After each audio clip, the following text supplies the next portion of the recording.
ഒരു സ്വകാര്യ ചാനലിന് നൽകിയ അഭിമുഖത്തിൽ സംസാരിക്കുകയാണ് Prithviraj. Rajini sir, Kamal sir, Mammootty sir, Mohanlal sir ഇവരെ പോലെ ആ ലെവലിലുള്ള വലിയ അഭിനയ നേതാക്കളെ വെച്ചൊരു പടം എടുക്കുക എന്നത് ഇന്ന് ഒരുപാട് വെല്ലുവിളികൾ നിറഞ്ഞ ഒന്നാണ്. കാരണം നമ്മൾ ഒരിക്കലും അവർ മുമ്പ് ചെയ്തിട്ടുള്ള തരത്തിലുള്ള വേഷങ്ങൾ തന്നെ അവരെ വെച്ച് ചെയ്യരുത്. മലയാളത്തിൽ തന്നെ ഒരു പൊതു സംസാരമുണ്ട്, ഞങ്ങൾക്ക് പഴയ ലാലേട്ടനെ കാണണമെന്ന്. അത് ശരിക്കും അദ്ദേഹത്തിലെ നടനെ അപമാനിക്കുന്നതിന് തുല്യമാണ്. വിക്രം കാണുമ്പോൾ മനസ്സിലാവും എത്രയോ ബ്രില്യന്റ് ആയാണ് ലോകേഷ് അത് ചെയ്തു വെച്ചിരിക്കുന്നത്. നമ്മൾ കമലഹാസൻ സാറിന്റെ സീനുകൾ കാണുമ്പോൾ നമുക്ക് മനസ്സിലാകും ലോകേഷ് ഇന്നത്തെ കമലഹാസൻ സാറിനെയാണ് കാണിക്കുന്നത്.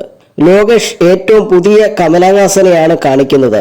എന്നാൽ ആ ഷോട്ടും മേക്കിങ്ങിലും അതിന്റെ എഴുത്തിലും കമലഹാസൻ സാറിന്റെ അഭിനയത്തിലുമെല്ലാം ഞാൻ കണ്ടിട്ടുണ്ട്. നിങ്ങളൊക്കെ ചെറിയ ആളുകൾ എന്നൊരു ഫീൽ പറയാതെ പറയുന്നുണ്ട്. എനിക്കൊരുപാട് ഇഷ്ടമാണ് വിക്രം. ആളുകൾ ലൂസിഫറിനെ വിക്രത്തിനൊപ്പം ചേർത്ത് സംസാരിക്കുന്നുണ്ടെങ്കിൽ ഞാൻ അതൊരു കോംപ്ലിമെന്റ് ആയിട്ട് എടുക്കുകയാണ്.